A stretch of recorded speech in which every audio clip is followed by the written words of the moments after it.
Um, I think we can start our webinar.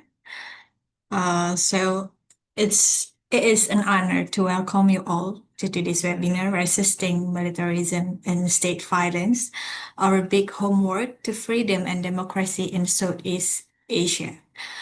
First, let me introduce myself. My name is Wigifia Maharani, or Rani. I'm researcher at the Indonesian Center for Law and Policy Studies. It's a research-based institution in Indonesia, and I will be the moderator for our today's webinar. Before we start to our main discussions, I'd like to acknowledge and thank you to all our panelists. First, Kanadin Sherani from Kontras Indonesia. Hello, Kanadin. Hello. And Hi. And then we have Amira from Suaram, Malaysia. Hello, Amira. Hello. And we have G from Solidarity Collective Thailand. Hello. Hello. So thank you for being with us today. And of course, to all participants who are joining us tonight in this vital discussions. Um, our discussion team remind us that militarism and state violence are not an abstract concepts. They are lived realities that threaten people's lives, communities, and the very foundations of our democracy. Across Southeast Asia, we continue to see how governments use authoritarian tactics and strong militarized approaches to intimidate citizens and avoid accountability. This webinar is not just about discussing problems, but also how we connecting struggles, learning from each other, and imagining pathways toward justice and freedoms. Our break homework then, as the title suggests, is a collective. So as we set the stage for the webinar, we have highlighted how militarism and state violence are not only political, but also lived realities that shape our everyday life and democracy. To begin our conversations and discussion today, it is important that we ground ourselves in the realities of one country to another. So I think we can build a regional understanding. First, we will start with Indonesia, when despite being seen internationally as a democratic success story of bringing the Reformation era history, the country itself continues to grapple with ongoing human rights violations. This include like extrajudicial killings, torture, and the suppressions of dissent. But equally concerning is how the state has systematically denied justice, such as rejected investigation, avoiding reparations, and even erasing or revising historical records to protect perpetrators. This practice of impunity then just don't just affect victims and their families, but also they weaken our democratic norms, shrink civic space, and fuel distrust between citizens to institutions and the state itself. Therefore, to guide us through these realities, we are honored to have with us the Commission for the Disparate and Victims of Violence, or Contrast. And now I will hand the floor to Contrast, or Kanadin, to share their insights on Indonesia's current struggle against militarism and state violence. All right. Thank you very much, Rani. I guess you have well covered some of the points of presentation that I would like to take in this time. So yes, please let me have my presentation. And I'm Nadine for everyone.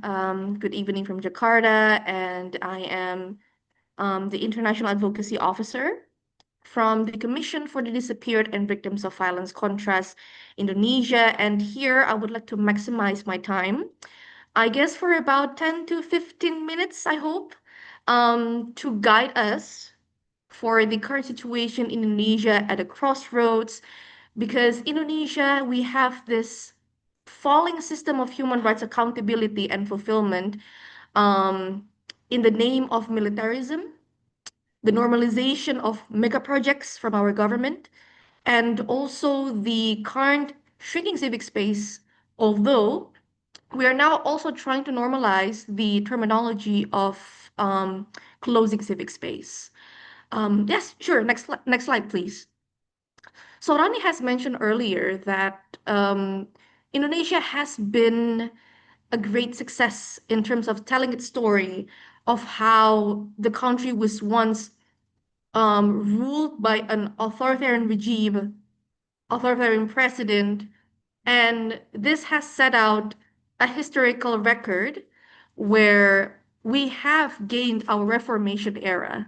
We have gone past the authoritarian regime, where the closing civic space of public dissent, militarism in forms of enforced disappearances, extrajudicial killing, torture practices by military officials were there, but we have gone past that after 1998. And I'm also highlighting here that Indonesia's political trajectory reflects a complex struggle between authoritarianism and also democracy. And this is also going aligned with human rights fulfillment. Um, and once the country has managed to embark on remarkable democratic transition from the fall of Suharto in 1998, but now the state is actually showing severe regresses when Indonesia have also been showing multiple progresses in ratifying numerous international human rights standards and leading human rights development in this very region in ASEAN, from ICHR, from APHR, from AHA Center, and many others. But evidently, in the recent years, starting from Jokowi's presidency until now, the signalized stronger forms in Prabowo's presidency, this so-called progress is now showing signs of reversal. Under the latest regime, democratic and human rights institutions have significantly weakened. Civic space have narrowed and closing, obstructed, as mentioned by Civicus, current monitoring tool, criminalized, and there are many patterns of militarization and impunity that have resurfaced. And one thing to quickly imagine of where Indonesia is going in terms of human rights fulfillment and how we're going forward to militarism practices is that we can see Indonesia's current president, as he just gone back from the UNGA session in in New York, is evidently siding with the Israel leader Benjamin Netanyahu, or we call here Netanyahu, in endorsing more and more the two-state solution, and also by stepping aside the accountability processes in which Israel has committed for the one genocidal event to another genocidal phenomenon. And also in his current speech, Indonesia has given a conditional recognition to Israel, in which this has never happened before. So, highlighting here again the word reversal in Indonesia's um, processes and progresses towards accountability. And in this slide, it is also being highlighted that militarism in Indonesia is a multi-interpretation. It can be a militarism as in a form of the increase of involvement of military officials, or in forms of militarized institutions of the state itself. Next slide, please. Now, despite the president's vision, as you can see in the slide, that's him. Despite his vision, namely Astachita, of protecting and fulfilling the fundamental human rights components, the right to health, right to education, and many others, the government instead shows low commitment to human rights. And why am I saying this? Why is Contra saying this? In Indonesia today, we are witnessing how militarism and authoritarian legacies are being whitewashed and normalized under the guise of governance and development. And the first point in my PowerPoint can be elaborated by an example that the current government of Indonesia is trying to push for granting Suharto, the authoritarian regime who has ruled for 32 years, who have committed serious human rights violation, gross human rights violation from enforced disappearances, torture, extrajudicial killings, and many others. He is now being pursued by our current government to the title of national hero.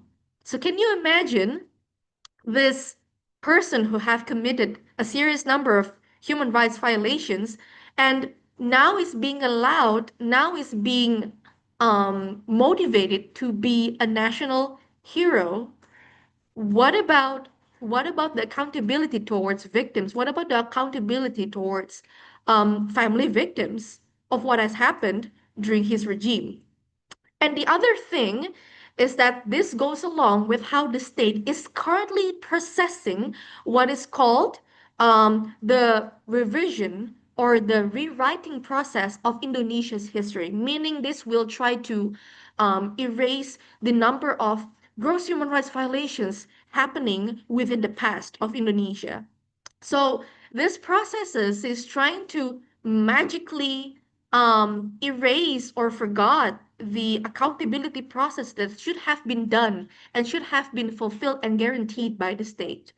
But instead, the Human Rights Ministry of Indonesia even stated that this rewriting process of Indonesia history is trying to giving more positive image of Indonesia's history.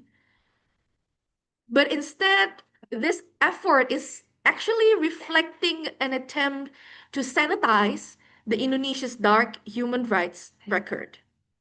And this would be a grave precedent for transitional justice that we are trying to pursue, accountability, and a big passage towards impunity. And at the same time, in this slide also, I'm highlighting that instead of fulfilling these promises of human rights, past gross human rights violation accountability, President Prabowo has instead prioritized economic growth and the consolidation of his family legacy of economic growth through projects, as we know, like Danantara, a new state superholding, which comes as expense and which comes to democratic institutions such as the Indonesian National Human Rights Institutions budgets being cut only for the sake of development, but not for the sake of the fulfillment and progression of human rights and democracy. And what is being sacrificed here? Again, it's Indonesian citizens. Citizens are also now being burdened by drastic increases of property tax. And I'm telling you, when I mean by drastic, it's not only a 10% of increase of property tax, but it is also being targeted, such as 400% in sub-regional areas where most of the citizens or most of the civilians living there are living under $2 per day for a living. And this rises up also to 1,000% of taxes, such the regions in Cirebon, for example. And this is still by highlighting by the government to intend for finance infrastructure projects developments that offer little transparency and also accountability. And meanwhile, the government and parliament continue to push through sweeping legal changes also. While there has been numerous, and I mean big numbers of revisions drastic and haste revisions of the Indonesian law. For example, you might as well also heard colleagues here to the recent 20 March 2025 revision towards the military law. And now we are also repeating that haste and the non-participatory processes of civil society elements in many other many other legislative processes, such as now we have this ongoing process of criminal procedural code or our COHAP we mentioned, and also the draft for broadcasting law, which potentially could shrink civic freedom, press freedom to be specific, that is now eroding civic input and also oversight. And now, most strikingly, highlighted also in the PowerPoint, in the midst of economic turbulences and also political and social turbulences, the government has chosen to increase the housing allowance of House of Representative parliaments and members up to 3,000 US dollars. And this is underscoring the gap between the ruling elite to people who are they claiming to serve. And next slide, please. Now, the recent developments in Indonesia, they are revealing a troublesome resurgence of militarism, as I mentioned in my earlier PowerPoint slide, within civilian governance and also everyday life. And first, maybe we can highlight here that militarism can be seen directly as in uniform wise or as in the increasing involvement of military officials in Indonesia in many civic space. For instance, when the government has formally revised the Armed Forces Law, the Military Forces Law, on March 20, 2025, this has significantly expanded the military's role not only in safeguarding external threats that is supposed to be the initial job description for military forces, but now they are embedding the roles of military to Attorney General's office, Supreme Court, the National Counterterrorism Agency, so we can have this sort of um, war on drugs part two, and even narcotics task force. Yes, the war on drugs part two. Um, this legal expansion has been matched by a drastic increase of military operations. Now, particularly in Papua, under the pretext of strengthening the national defense system, on 10 August 2025, Contras here also documented that are six new regional military commands or six new military, let's say, headquarters only in Papua, which were inaugurated and further entrenching the military structures in civilian regions, specifically also Papua. Well, now not only Papua, because it has also been spread out through many regions across Indonesia. Now, this is a problem because there is this climate of fear already in Papua and many other regions in Indonesia where there are national strategic projects which are being guarded by military officials. And when civilians or villagers protesting that there should no longer be any forms of national strategic projects because their land have been exploited in many ways, but this um, civic space involvement in which they're trying to engage through protest acts were then responded by militaristic engagements. For example, the excessive use of core control weapons, the excessive use of force itself, by the use of torture, forced dispersals in those protests, and many others. So this intensifying operation by adding more military commands only for safeguarding national strategic projects will be not a new problem, but um, a strengthen a strengthening power of militarism, which will continue to um, to signifies the climate of fear in Papua and now in many other regions in Indonesia, which has new development projects under Prabowo's presidency. And worryingly also, military influence has seeped and has influence into higher education. And I mean through university or college students as well. Because following a memorandum of understanding signed between the military forces and also universities such as Udayana, Diponegoro, and many other and many other college in Indonesia, under the banner of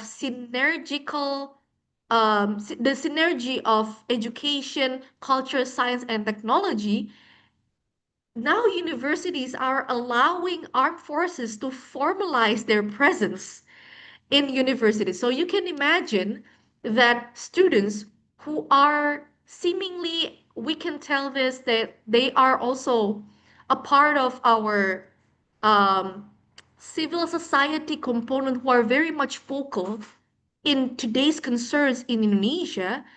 Now, amid this expansion, accountability will remain upset because now military forces are being infiltrated to student movements allegedly. And throughout this MOU as well,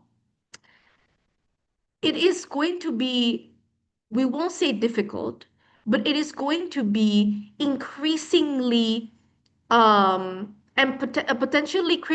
potentially going to be easily targeting students whenever they're trying to voice their consent with this presence.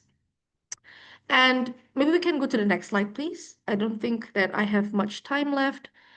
Okay, now the militarization in Indonesia, as I stated before, not only comes with uniform, formally practiced by military officials, but it is entrenched and it is a militarization efforts there in delegitimizing dissent in Indonesia. Now, militarization in Indonesia, Prabowo Subianto, for example, there is this one practice that is often being highlighted by not only NGOs, but also other civil society elements, when the president has implicitly framed civil society organizations as a source of discord and often portraying us as foreign agents to discredit our advocacy. And for instance, we can take a peek at the recent protest that has occurred on the 25th until the 31st of August 2025. There were numerous, I can elaborate after this slide, I think.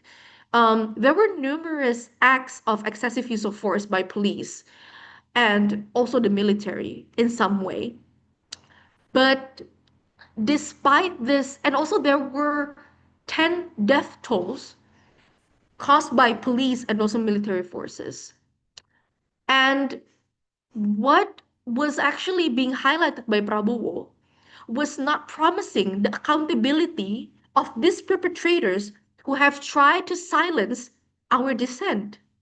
Instead, he would highlight that what has been voiced out throughout a lot of demonstrators, demonstrations, not only the recent demonstration in Indonesia, is only a form of a voice by foreign agents. He is not highlighting that what has been protested in multiple months within his presidency as a form of concern that Indonesia is backsliding in its democracy, human rights in so many ways. And oh, sorry, the previous slide, please. And another form is that there are a lot of cases of intimidation and terror towards CSOs that have strongly criticized government policies. And I can take one example is that our office, Contrast, within March and April 2025, when we were advocating the process of the military law, the revised military law, our office was visited by military vehicles every single day, and also their personnels, um, by also them allegedly trying to document our office in front. It's almost every single night. Well, maybe not every single night, but twice a week or thrice a week. And such pressures are mirrored in the streets as well, where activists, particularly students, face a lot of arbitrary arrests during protests and also demonstrators. And this arbitrary arrest is very, very militarized by them not only being arrested without any warrant by police, for example, but some of them also were accompanied by violence. For example, the forms of dragging. One student was trying to be captivated by police officials, but there were dozens of police who were beating him or beating her in the state where he or her was unarmed, for example. And there were a lot of intimidation towards journalists as well. Um, so the militarization is really, really heavily rooted, not only in the form of the military forces themselves, but also to a lot of government institutions. And I'm saying this also by the state of and by the data of a lot of government institutions also highlight, copy and pasting what Prabowo stated, that what occurred in protests is only a form of foreign agents trying to separate us, Indonesia, but not trying to look into what actually triggered the protests in Indonesia.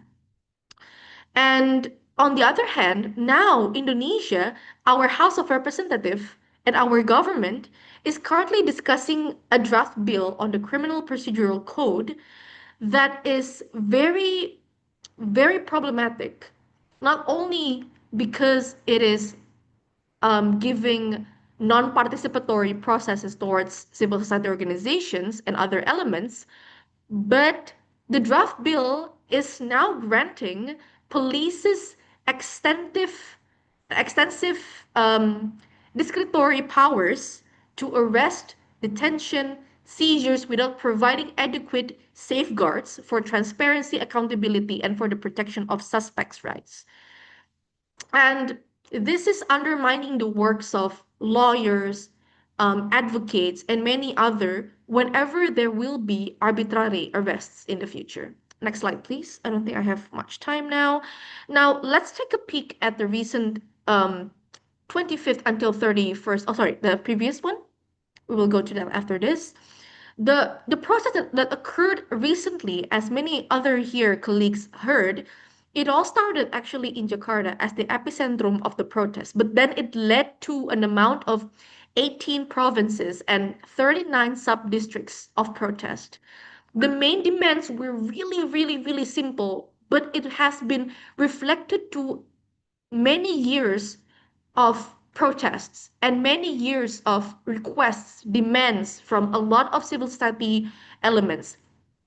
A minimum wage which should have been increased to 10% by 2026 because the wage in Indonesia is so low that a lot of low-level economic civilians could barely afford food 2 times a day, a halt to mass layoffs, and then there is also this abolition of outsourcing, comprehensive tax reform, because I have said before that the tax reform here in Indonesia is very much massive to 1,000% of increase of tax.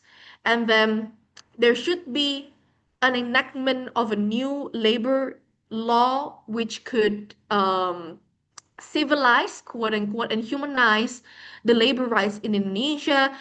Um, and that's that. And there was this, but throughout these protests, as you see in my slide, it actually resulted to a number of casualties. This is not the number of victims, but this is just a number of the cases.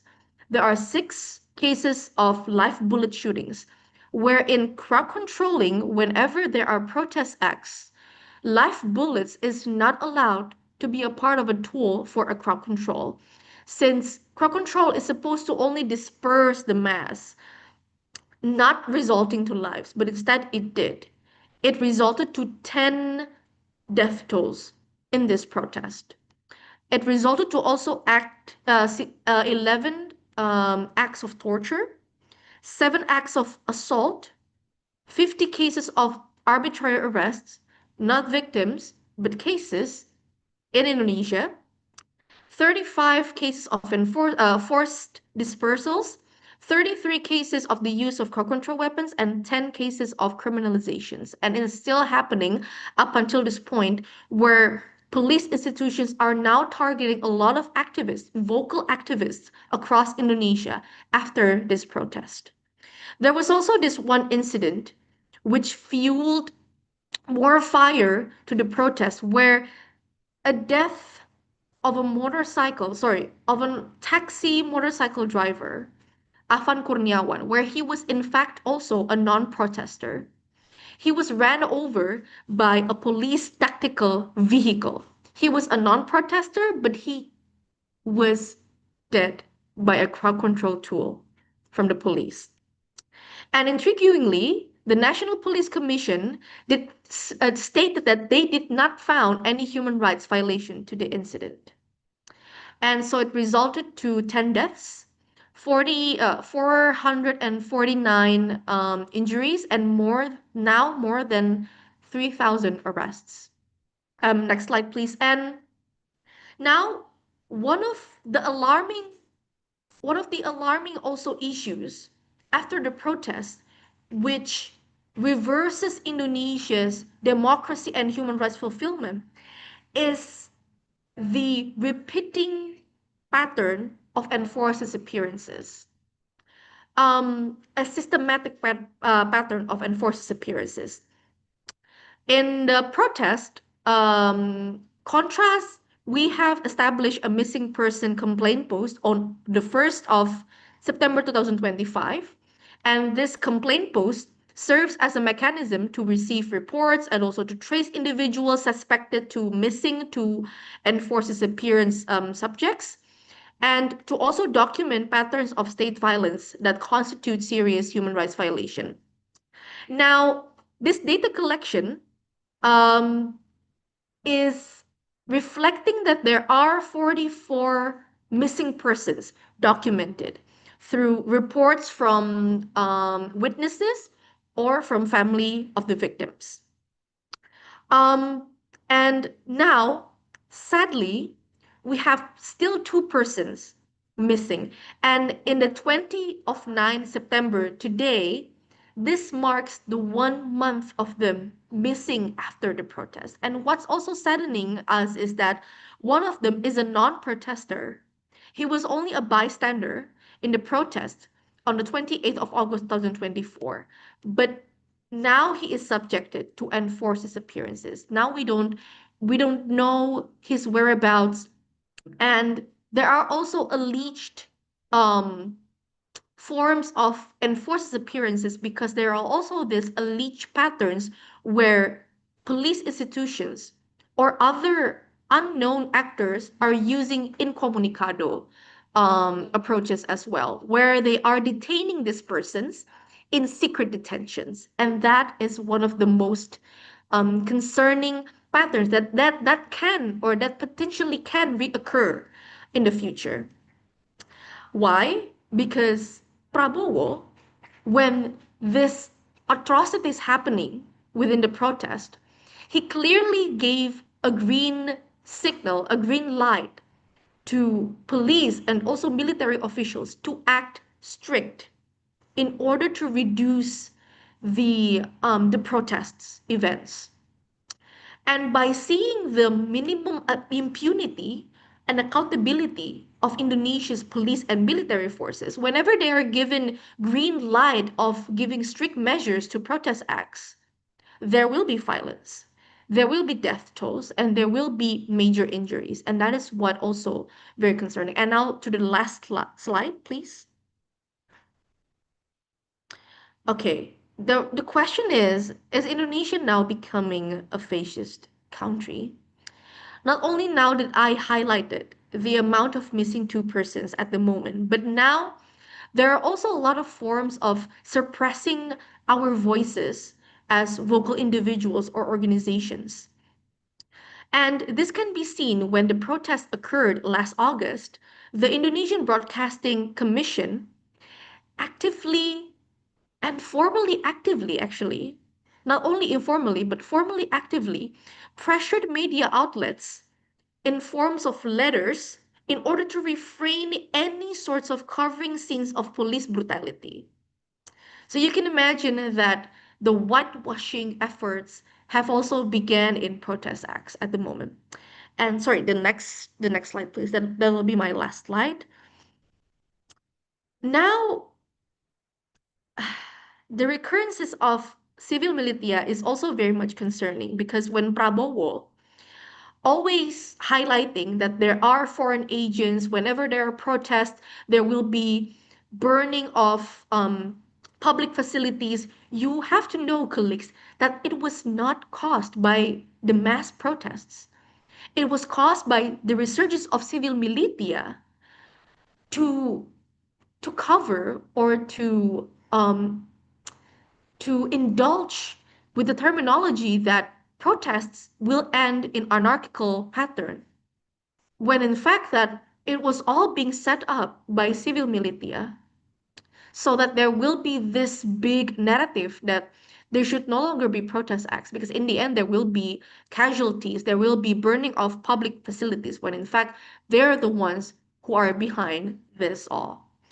And yes, the last slide here also highlights that there is still remaining criminalization towards eight. I mentioned previously it was 10, but it was actually eight human rights defenders, and there will be more of them being targeted by police officials. And we have to be very much gravely concerned in this. And that is why regional solidarity will be very, very much needed in times like this. So that is for me.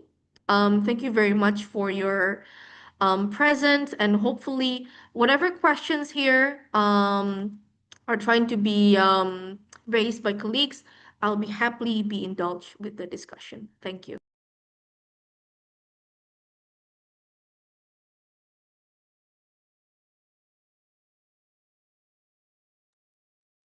All right, thank you, Nadine, for your comprehensive presentations on Indonesia. What we heard is actually remind us that militarism doesn't only operate through guns and uniforms, but also through denial and impunity and a systemic erasure of truth. Indonesia saw us that how state institutions, instead of serving justice, they mostly protect the perpetrators and silence the victims or even the human rights defenders. If we now look to Malaysia, we see a different but equally concerning picture. Here, reparations often takes the form of laws, legislation such as several regulations like Security Offences Act, the Peaceful Assembly Act, and even at times the Anti-Fake News Act have been used to curtail freedoms of expression and association. What is striking is how these laws surface during moments when dissent is more crucial, during elections, during large-scale protests, or at times of political uncertainty. Rather than creating space for democratic participations, they are used to closing the space down. And yet, civil society in Malaysia has not been silenced. NGOs, student groups, and grassroots activists continue to resist and adapt, whether through legal challenges, creative digital mobilizations, or solidarity networks that sustain advocacy even in a difficult conditions. To share more on these struggles, I now invite Swaram to bring us into the Malaysian context. Okay. Thank you. Thank you to our moderator today, and thank you, Nadine, for sharing on the Indonesia landscape nowadays. I don't have any slides, so I think I just speak. Um, so my name is Amira. I am the program manager for Suaram, and also representing Suaram for this conversation today. And it is an honor to be in this part of. I think this is a very crucial conversation where we can reflect on the challenges and the main responsibility that we shared in safeguarding freedom and democracy in Southeast Asia. So I will focus more on Malaysia's experience, and I believe more or less the struggles that Indonesia is facing, we can say similar, or maybe um, more or less same but different in Malaysia as well. So I think before I begin, let me just give you a simplified version on how the political climate in Malaysia. Um, as you can see in 2018, Malaysia witnessed a historic moment when a new government toppled the authoritarian regime that had ruled Malaysia for almost like 60 years. But then the new government only lasted for 22 months before collapsing. And then it's it, triggering a chaotic period in which Malaysia government changed 3 times in just 4 years. Um, this is the funny part because I think if you ask Malaysian, they will say Malaysia boleh, because Malaysia can do anything, right? So today in Malaysia, the country is now governed with Prime Minister Anwar Ibrahim, and our government now is formed under the name of Unity Government, where this coalition is formed after 2022 election. By bringing together rival parties to prevent another deadlock, backdoor government and stuff, right? So for many of us, it was a relief, but I think despite the stability, the so-called stability, uh, people still frustrated with the rising cost of living, because this is the biggest concern among the people itself. I think it's not just Malaysia, I think the whole world, especially uh, especially with the development in our countries and stuff. So that's like the overview landscape, political climate here in Malaysia. And also, I would like to go to, despite the changes in government, we can see Malaysia still continue to live under the restrictive fundamental freedoms, even though it is enshrined in our federal constitution, you can name it like Article 50, nanti Article 13, right to life, freedom of expression, freedom of assembly. Those things are still under restriction. Um, for example, like we have Sedition Act, a very uh I would say very colonial and outdated law that's still persistent being used nowadays. We have Communication and Multimedia Act, um the law that basically prosecute um any offensive or false online content. um and we have security offences law that allows detention without trial for any security offences, national security offences. I think it's more or less the same like in Thailand they have le majesty law, like in Indonesia you guys have undang-undang ormas if I'm not mistaken. Yeah. So I think in the region we have more or less the similar law, and this law is persistent and being used by the government. Um, and we can see throughout the history, this law as well give the power to the state to silence critics, to limit expression, and to detain people without trial. So I think as we move in 2025, for civil society, we can see like the political space is getting wider compared to the authoritarian era in 80s and 1990s. However, it still remain fragile. As you can see, activists, from our Swaram's observation, from our monitoring and stuff, we can see that activists are still being questioned by police for peaceful protests. We can see journalists for risk on getting harassment or intimidation for any critical reporting. So even the landmark rulings by the federal court on the Communication and Multimedia Act, on even a Peaceful Assembly Act, it's still the problem still persistent. The problem is still remain. On paper, we can see like the court have affirmed that notice to space owners is needed for public gathering, but in practice, the authorities continue to apply the law selectively. For example, I think I can say the protests that happened, two major protests that happened in Borneo in Sabah, where students who organized the rally faced prolonged investigation under Sedition Act. This is very unnecessary, uh, very unnecessary, and we can see like how the enforcement or the authority trying to demotivate the students who are fighting against corruption or against injustice that happens um uh in the in the police institution. So I think it is very ironic that Malaysia is Malaysia likes to be the how do I say like to build good image, like to show that they want to pioneer on doing things. Like we have Malaysia want to pioneer in Southeast Asia on AI governance. Malaysia want to pioneer this, mana want to pioneer that.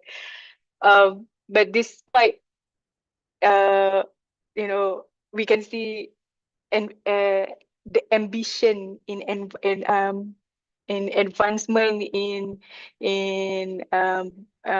in trade, in politics and stuff.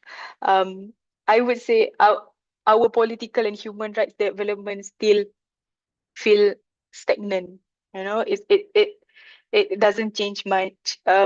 We can see clearly, like I think even Nadine also mentioned about what happened in Papua, the mega structures or whatever by the government and stuff, the big project, and we can see that clearly that those people in power, both even political or even economic elites, we can see them continue to maneuver the system for their own benefit.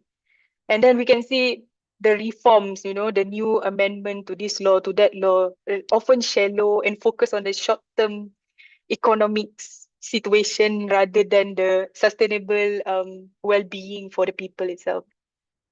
So we can see that all these restrictive law uh, are not used evenly. We can see that the laws being deployed most aggressively at the politically sensitive moments. Like nowadays in Asia region, the rise in Indonesia, the uprising in the Indonesia, the in Nepal, or even last year we see in Bangladesh. Corruption issues is one of the driving force behind the people to voice out. And yet in Malaysia, the unity government, the allegations of corruption among the ruling elites are often pushed aside in the name of political stability. This is because we have our some minister who are very prominent in a lot of corruption cases, but like I said, in the name of political stability, it was swept down. Um, it's like uh pretending as if like nothing happened. Yeah. So when protests rise against this issue, we can see like especially in Sabah, like the organizer, the students were charged with sedition. Um, in other aspect like security offences law, SOSMA, uh, the idea of SOSMA was originally designed to address national security offences such as terrorism, um, organized crime, drugs, or human trafficking. But in practice, it has been used to rearrest suspects and keep them in a prolonged detention, um, often without fair trial and also without bail. So earlier this year, Suaram assisted families of SOSMA detainees to meet with officials because their family members who were detained were denied bail, denied visits, and even reported torture in detention. So in response to that, some of the family members decided to do a peaceful protest in front of the prison. And after back and forth and stuff, they were promised to have a meeting at the Ministry of Home Affairs. But when the next day, the following day, when Suaram assisted family in front of the um, Home Ministry office, um, uh, we were told that no appointment was made. So and then end up when the family insisted to meet the representative from the Home Affairs department, they refused the family members to enter the premise, and then towards the end, the fiasco that happened, um, our two leaders from Swaram, our executive director then, and our program manager was arrested under different law, which is if I'm not mistaken, the name of the law is Protected Areas and Protected Places Act. It is, and apparently for government compound they have a specific different law. I think we've seen it if you go to any protected areas in certain places, they will have this signage. Yeah, so basically what happened is that they arrest our executive director at that time with that particular law. But then what I'm trying to say is that those who are in power, they always and will always find a law that use um, against dissent, even when reforms have supposedly been made. So you can see like this push and pull dynamics reflects the Malaysia reality. Some laws are reformed, often the low hanging fruit, but then the state remains intolerant towards action or speech that could damage the image of the government of the day. So I would say like in my personal capacity and that's what I would say, like the truth is the actors have changed, but the authoritarian mass regime still remains. So despite uh this is the last part of my presentation. So despite these challenges, um resist the what I mentioned just now, resistance continues. We can see like civil society keep on doing their work, issuing statements, challenge laws in the court, lobbying, pushing back through advocacy. Uh, we can see nowadays also student groups, while even I, I mean, regardless the numbers, whether it's small or big, um, we can see the new generation are experimenting with new forms of activism. I think we can see the rise of podcasts nowadays and even online campaigns. A lot of creative acts they did during protests.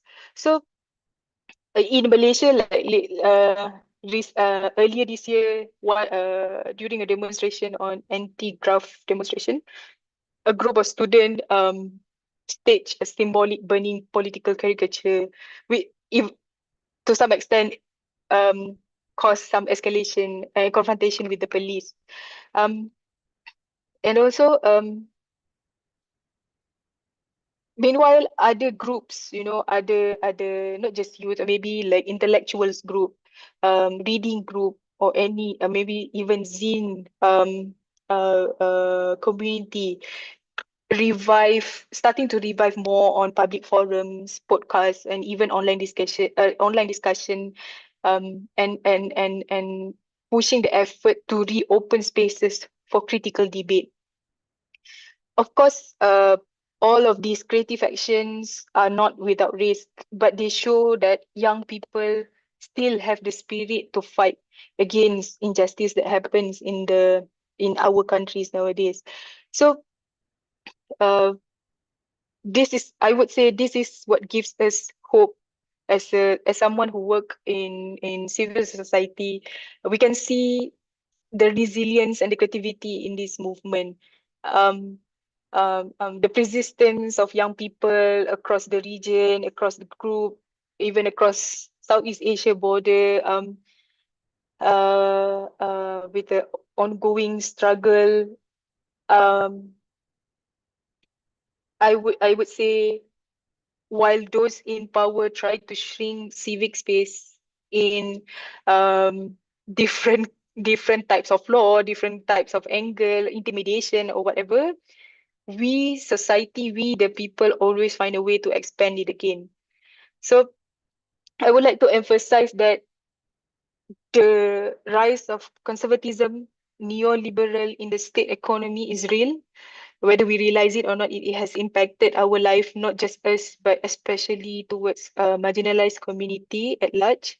Whatever it is, we as the people, we need to protect our civic space. Um, Even if our country is at peace, meaning that we have to push for more. We don't stop by being comfortable. We need, because we don't know in the future when the space is getting shrinking again. And whatever it is, there is always a need to support any movement, any youth movement, or any people movement for the betterment for our democracy. So I'll stop there. Thank you.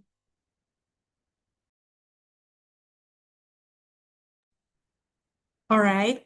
Thank you, Amira, for bringing us into the Malaysia's experience. Now, what we see there is that law can serve as a vehicle for enforcing repression, how the government used the law to legitimize the limitations of freedom and civil dissent. But if Malaysia represents a form of control through law, Thailand represents the persistence of militarism right at the heart of politics. In Thailand, the military's dominance is not hidden. It is visible in constitutional engineering, in the power of an appointed Senate, and in the pressure placed on civilian governments. State violence here takes on very concrete forms, like the arrest of protesters, the heavy use of lese-majeste laws, the intimidations of activists, and the silencing of critical media outlets. And resistant, yet still alive. From youth-led movement to pro-democracy networks, the Thai civil society has been finding new ways to respond through decentralizations, through building alternative media platforms, and also through forging solidarity across borders. This makes Thailand not only a story of repressions, but also one of resilience. With that, I will now invite the Solidarity Collective Thailand to share with us Thailand's ongoing struggles for freedom and democracy. Hello. So my name is Ji, and I'm a member of a small and newly formed activist group called Solidarity Collective Thailand that is aiming for campaigning, sharing, and public practical information about democracy. So thank you all for inviting me to explain more context about Thailand, and nice to meet you. I'm sorry in advance if my English is not good, and feel free to ask if you have any questions. Okay, let me see if my slide is on. Okay. So I will talk about visiting the militarism and state violence in Thailand. Then we have a very long story, but I will not describe everything that I put in my slide because it will take a lot of time. So next slide, please. So this is the timeline of the coup that have been happening in Thailand. All of them are from the military. Since the first coup, we call it it happened in the 1932 that the transform Thailand from absolute monarchy to the democracy. But even so,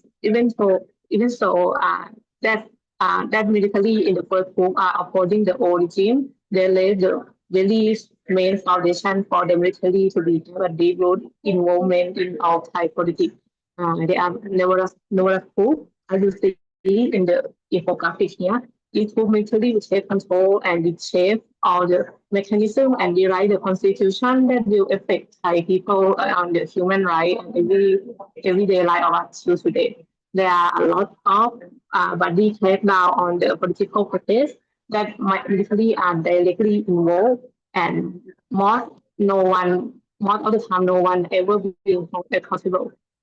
During Cold War, the military maintained both with the monarchy in Thailand. In practice, they grant military the enormous power, and that make it will depend the deep state of the Thai politics. Next slide. Okay. So this is the graph to show that the state-owned enterprise also have a lot of soldier and military officers that hold position in the shareholder, and that means a lot of interest in the money and business are also wholly connected to the outside. Okay, next slide, please. And this is about the appointment of the senator. After the coup of 2014, the military junta that led by Prayut also appoint a special group of 250 senators. With that, they have power to pass the law and vote the prime minister. And this is the main mechanism that military junta used to prevent the representative from the party that really won the election to become the prime minister. Right in the 2019 elections, almost all of the senators vote for Prayut instead of the one who are being voted by the people. And Prayut, who is the lead of the junta, become a prime minister for another term. Okay, next slide, please.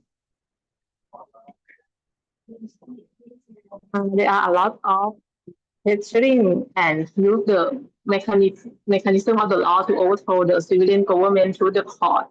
Most of the constitutional court judges are appointed and renewed during all military junta or the military junta.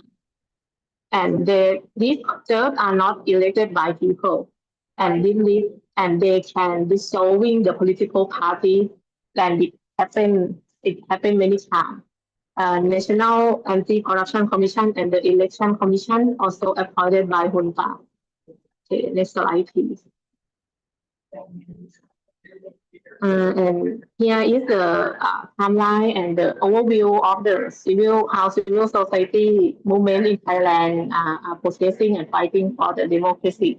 There have been multiple protests and political action throughout history, especially led by the student group or other human rights organizations against the coup or against the military power.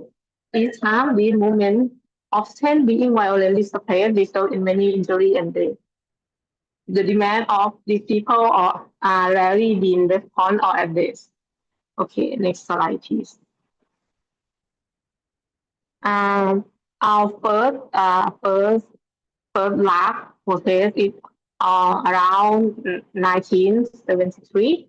That many people come to protest, and there are violent crackdown that result in death and injury. We consider this as a victory because later the minister that are come from military are resigned, but there are a lot of there are still late problems still not solved. Okay, next slide.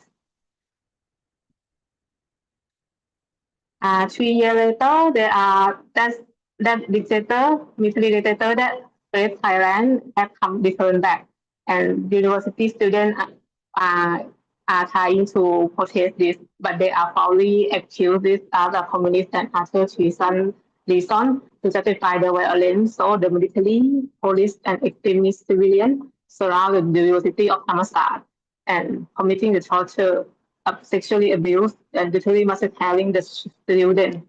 The official death toll is around 46, but there will be more that are unreported. Okay, next slide. There are another large protest in Thailand around 1992. This also protest against the military junta who become prime minister after the coup. There are violence suppressed and there are a lot of death and injury. The prime minister resigned, but later another military officer are appointed as the prime minister, and so Thailand are still under the authoritarian regime. Okay, next slide.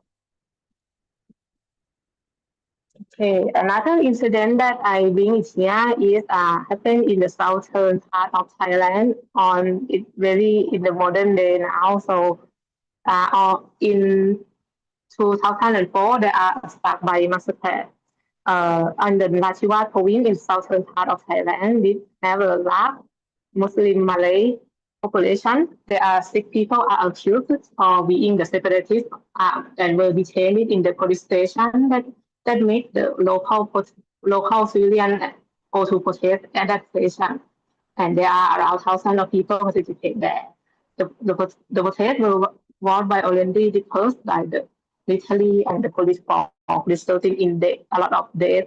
Most of death come from the transfer, how the military transferred to the protester to the camp, and that this event is also the reason why there are the martial law and emergency decree that are still enforcing in the 3 southern border province of Thailand for 21 years until now. This leads to fear and human rights violation and a lot of problems causing until now. Okay, next slide. Our last violent body crackdown is on the 2010. There are people who come out to protest against another prime minister that were appointed, but that are not from election. They are not military, but the military are the one who are responsible for dispersing this group of protest with a live bullet, and there are sniper firing from supply chain. This leads to around 99 deaths, including a nurse, journalist, and the bystander. And of course, no one have been ever held accountable in this country in this action. Okay, next slide. And this is the last protest that last protest that happened in Thailand or in the 2020 and 21. It is mostly led by the youth and student group to oppose another general who become prime minister after a coup by Prayut Chan-o-cha. And this happened because the dissolution of the Future Power Party that are the pro-democracy party in Thailand that a lot of new generation are support. There are many people from various sectors of human rights in Thailand, including LGBTQ+ community too. Protesters have made a multiple demands, including the reforming the lese-majority law and the monarchy. They are also being dispersed by the water cannon and rubber bullets, resulting in 3 deaths and hundreds of arrests, and also more than 1,600 legal cases were filed against protesters. This movement is continued, but gradually fade due to the COVID-19 pandemic. Okay, next part. There are a lot of arrest and intimidation and the media suppression against the activists and protesters, or sometimes that ordinary civilians got this type of harassment. Many protesters are being charged and mostly under the national security law. Activists and journalism are being monitored and civil, and there are spyware. Such as Pegasus are being used to access activist phone data. And the other chart is about how political prosecutors is a case in the July of 2025 until 2025. So there are a lot of cases in many types of the law. Okay, next slide, please. There are very important context here. They are the less majestic law that make it illegal or in Thailand, it very illegal to defame, insult, or threatening to the monarchy. But these laws are being used and abused by a lot of cases. Human rights groups criticize it due to restrict freedom and used for target political opponents. Or sometimes the civilian can just accuse each other. And there are a lot of political prisoners are being held in prison because of this law. And this law are being used to dissolve many political parties until now. Okay, next slide, please.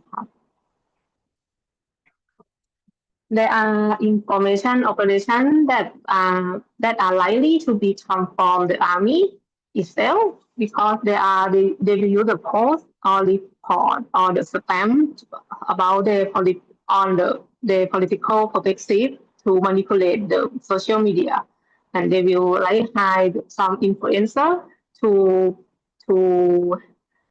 produce a good content about military, like in this photo. So there are still a lot of fake news and information and inciting information online in Thailand too. Okay, next slide.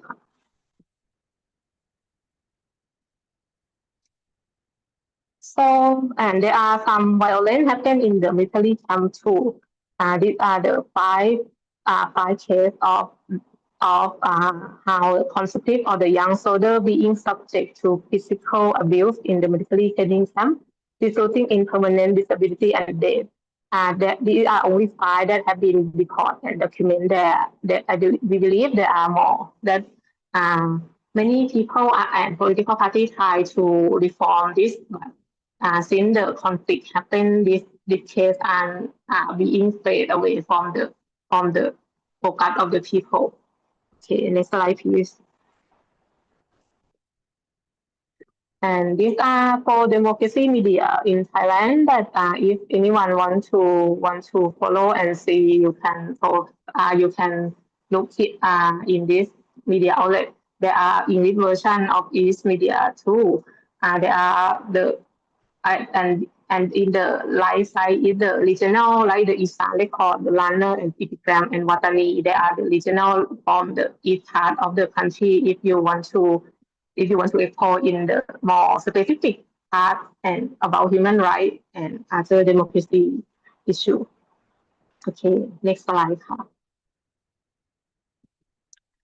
These are the photo about how we solidarity with the international movement before. Since our last 5 years, I think 5 years ago, there are solidarity with the Hong Kong protest that are protest in the same time as us with the Joshua Wong. And here is and in Thai side there are activists who is Joshua Wong friend. And here is the form just a year ago that we solidarity with Myanmar, Palestine, Indonesia, and Ukraine, and Sudan, and other countries. These are all allied in activity too, because I myself also participate in most of the pick, but yeah. So we are trying to tie more. We are trying to tie more Thai democracy movement to other movement and women in other country too, like this one. Okay, so next please. I think it's almost and this is our last and more recent problem is ongoing border conflict with Cambodia. Military gained a lot of popularity using the nationalism. So there are a lot of nationalism and right winger are arise from this conflict. Military is one of the main actors that are inside here and to this. And we see this is some of these are the the real post from the military page, from the official military page. So inside war and they also operate the military operation without the order from the civilian government during the crash in July. They're also using social media and subculture to communicate about pro-war nationalism and racism and conservatism. This intense anti-Cambodian and racism sentiment in Thai society is believed to several hate crimes against Cambodian workers. And this is also make it more struggle to try to build peace and solidarity. But despite being the ongoing conflict, we still try to talk and connect, work more with the activists from Cambodia that we are that we still have that we still can connect it. So I think so this is the last part of my slide, but I think because we are still have conflict with other country right now, so it is it's very hard to solidarity with that with that country. But there are I can affirm that there are still people who try to do from both Thailand side and Cambodian side, and since we are talking here, I think it's very important that we can connect more to Indonesia and Malaysia as well. And we see that there are a lot of similarity between all countries in the militarism and how the military influence into our government. So maybe that is all for me for my part. Okay, thank you so much.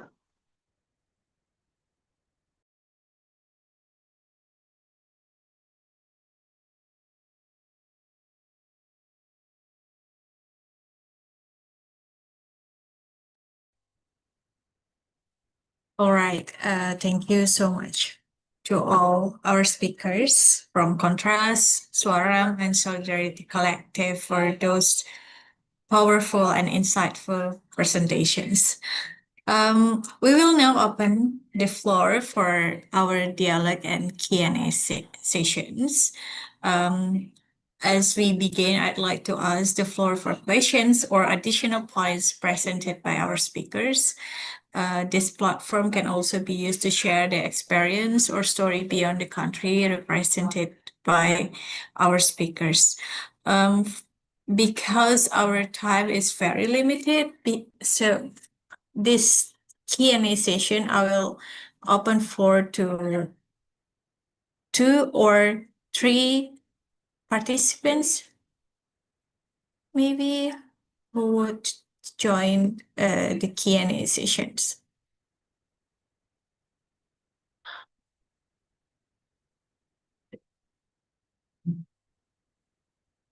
Right.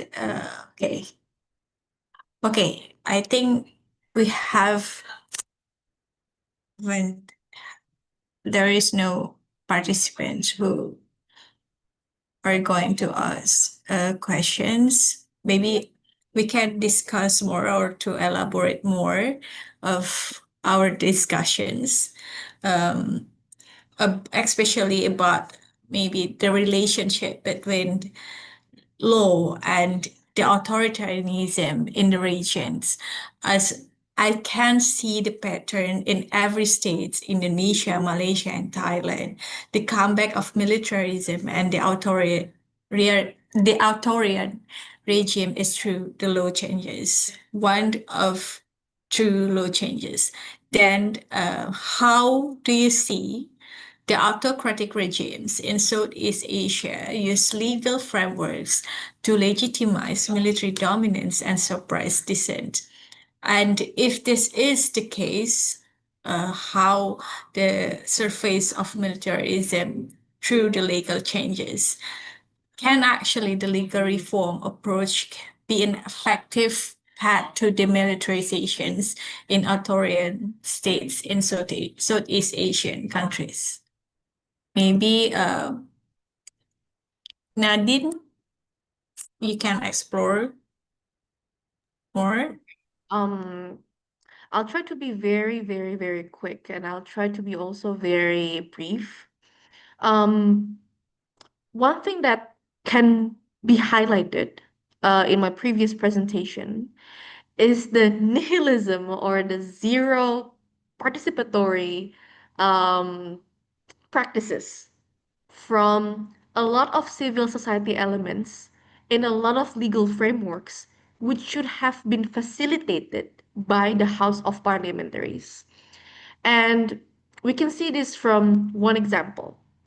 So after the military law was being revised, although there were still a lot of protests, even after when the law was revised, and I'm pretty sure that Kak Rani also know this as an Indonesian, um, we had this judicial review to see whether is it really true that the formulation of this law was indeed non-participatory, or there are still a lot of failures or flaws in its substances in the law. Even during the first phase of the judicial review, um, a lot of lawyers have stated that it has been indeed very much non-participatory and have given multiple evidences. For example, there were this secret, not decision, but secret brainstorming session within the parliaments in order to discuss the revision process of the military law. And this happened during a weekend in a very, very, very fancy hotel called Fairmont Hotel. This hotel was actually used when there was this big wave of protest or big wave of economic turbulence in Indonesia. So it's very, very ironic. Um, and so it happened to be an evidence. And do you know, colleagues, what did one of the Indonesian parliament representative told the lawyers, which is representing the civil society of Indonesia? This judicial review process is very questionable because when you are asking participatory or when you are asking meaningful participation process in legal processes, who should be involved? In the case of military law, he said, it should be engaged within military forces or those who wants to be engaged with military official posts, wives of military officials, families of military officials, but not to the extent of human rights defenders, not to the extent of students, not to the extent of activists, not to the extent of mothers who are also very much concerned of the military law. He said that. So this is really, really erasing the term of civic space when we are trying to reclaim that from the dual military function, potential dual military function if the military law is enacted. So that would be one example from my end, Kak Rani, when militarism is being legitimized through lawful processes. Lawful, it might be unlawful instead of lawful. So yeah, that's for me, Kak Rani. Back to you. All right, thank you, Nadine. Well, I'm also part of the lawyer team for the judicial review with contrast and how the court also see the military law as not a public law, but is rather than like, because it involves the military, so it's more private. So public can participate or directly participate in the legislation process. Well, next to Amira, maybe you can give us some Malaysia context to it. I think not very much to share, but I would like to highlight this it sort of like echoing what Nadine has shared just now. How the law is like it's not for the people much. It's only for the elites, the ruling elites. So I think in Swaram we're like now. I mean, recently we started to have a conversation on security playbook, securitization, those kind of academic jargon. Now we are trying to like popularize it in the public discourse so that people can understand. So one of it is the systems system in thinking. There's a iceberg theory where the first on the top we can see the events, and then on the surface we can see the events like any specific human rights or event violations that happen to the people, and then underlying it there's a pattern and trends like what we see in Indonesia, what we see in Thailand. It's more or less the same, the patterns, and also below it there's a structure which is the law or the technology that our governments have, and the lower part of the iceberg is the mental model itself. When I say mental model, this is what it is shared by our colleague in the Philippines as well. The mental model that we are trying to highlight is how the securitized narrative and propaganda by the government to legitimize the laws that they wanna, to protect among themselves, to protect among the ruling elites itself. So with this law, with this iceberg theory and stuff, we are trying to question the government who benefits from this law. Is it the people who are in a defense economy, providing the weapons, providing I believe what happened in Papua or what happened here in Malaysia on the land grabbing issues among indigenous indigenous community here definitely have a relation where an intersection with what happens to the government agenda in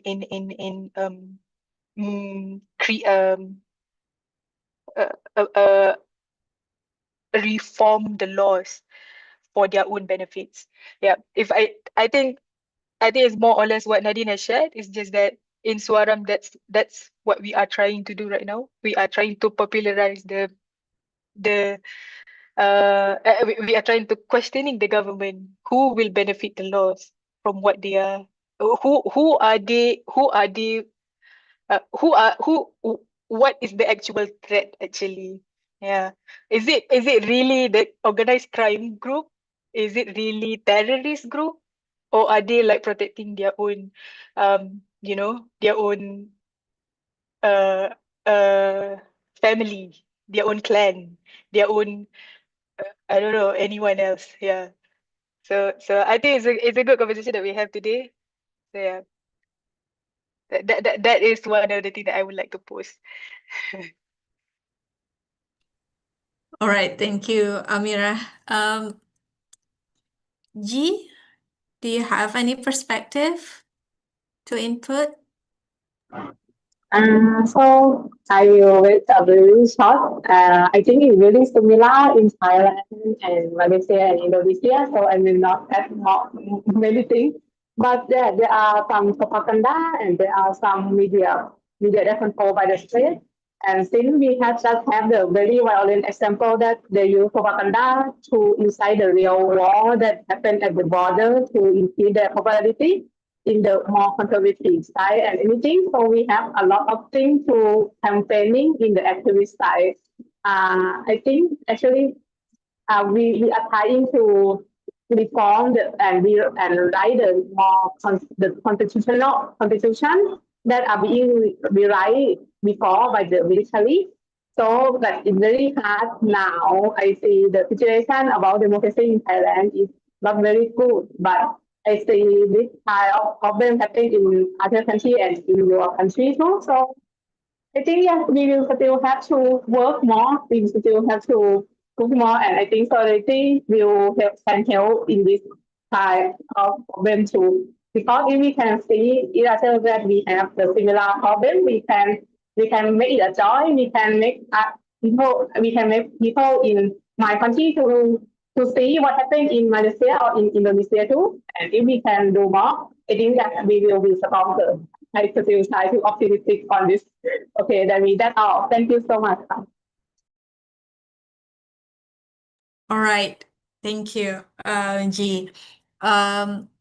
So I see a really similar pattern of the resurgence or continued presence of militarism in both Thailand, Indonesia, and also Malaysia, whether through military-led governments, suppression of dissent, of the militarizations of civil institutions, and even the changes law, which actually indeed poses significant challenges to us as a civil society organizations.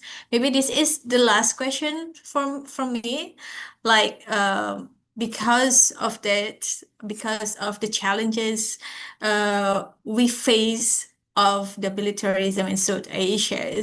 So what civil society can do, or what action can we do in these situations? Maybe from Amira, you can answer. Yeah, I'll just make it quick. So, I mean, I have a very limited experience in human rights teams. I can say, from my limited observation, I would say, the continuous effort from the previous generation up until now, the consistency of it needs to be maintained and continue,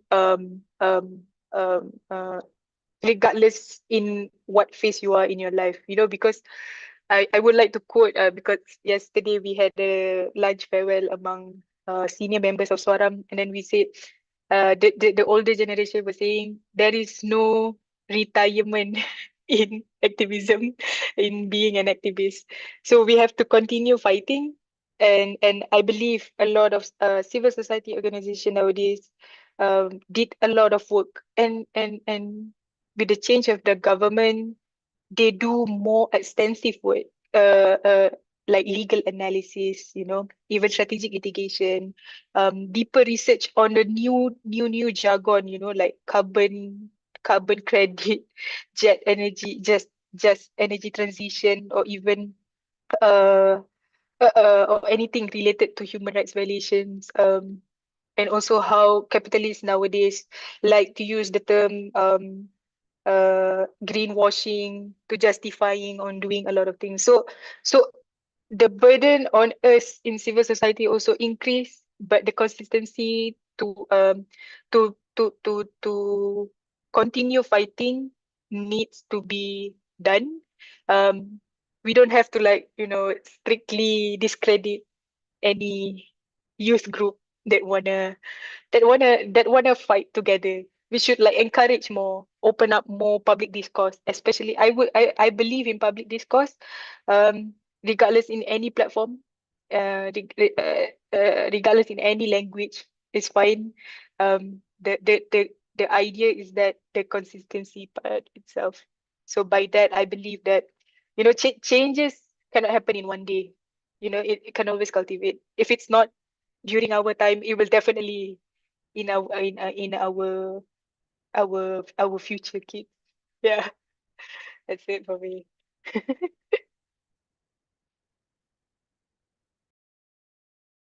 All right, thank you. So keep fighting, because authoritarian never sleep. It just changes their form. All right, next, G, can you give us your Okay, so hello. I may be very short, but we are talking about action in Thailand. There are still some system that we can collect some name, of the citizens and to propose the new law. And if we have a lot, if we have enough name, they can pass into the parliament and it will and they can change something. We have been trying to do this in many type of law, like equal marriage law, and there are some like rewrite the constitution, but this is the one that we are still trying to push it to make the parliament try to look and focus on it. Of course, there are if the law are making the benefit group being have an effect on them, they will try to not make it okay, but so and we that is how we try to do it in the like non-violence or something like that, right? And we some people still try to put peaceful protest in the street, and we not sure if it affects much or not, but that is what we can do in the objective way. That okay, that is my in Thailand side we do that. Okay, thank you, G. Last but not least, Nadine. Yep. I'm actually just putting a footnote between Amira and also G, but I have this one specific quote from one Palestinian activist. You must have known her, Leila Khalid. She mentioned in Indonesia, it's di mana ada penindasan, di situ ada perlawanan. So whenever there is oppression, there is resistance. So what I can also reach out from Amira to also G is that history is repeating itself, just as now that militarism is repeating in our era. Militarism is resurging in many, many loopholes, but history in Reformation then is potentially can repeating itself. And one thing that I can also highlight from Amira is that we should not be swayed from any misinformation or any misnarratives from those who are coming from the military official or the state institutions itself, or those who are now a part of civil militia who are being puppeted by state institution allegedly. Um, because now we're seeing that there are numerous and I mean unlimited information going on in social media. Who are the ones um it started from what started the protest to who are funding the protest. But we should not be swayed by these narratives. We should still be intact with, so where can this protest go? How can we nurture this protest? Something that is changing the militarism approaches that are happening at the moment that are being detrimental effects to us, civil society elements, and can be a positive change later on.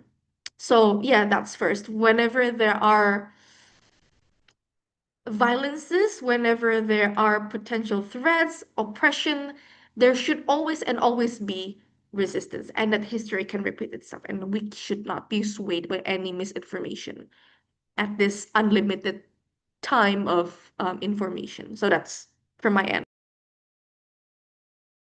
All right. Thank you, Nadine, and everyone, for our speakers for sharing such a really sharp and courageous insight, and for all participants for engaging in this dialogue with such truthfulness. What we have heard today from Indonesia, Malaysia, and Thailand reminds us of a difficult truth of militarism and state violence, which are not an isolated phenomenon. They are interconnected across our regions, taking different shapes, whether through denial or an impunity, through restrictive laws, or through the direct dominance of the military in politics. But alongside the stories of repressions, we also heard something equally important, that the persistence of resistance. Our theme today, our big homework to freedom and democracy, is a reminder that our struggle does not end with one event or one campaign. It is an ongoing work that requires persistence and, most of all, solidarity. None of us can do it alone, but together across border, we can build pressures, share lessons, and support each other's struggles. So as we close, on behalf of the organizers, thank you once again to Kontras, Swaram, and Solidarity Collective Thailand. And thank you to all of you who joined us. Stay connected, stay engaged, and let us continue this big homework together. With that, I officially close our today's webinar. Thank you all. Thank Thank you. you. Have a nice rest. Thank Bye-bye. you.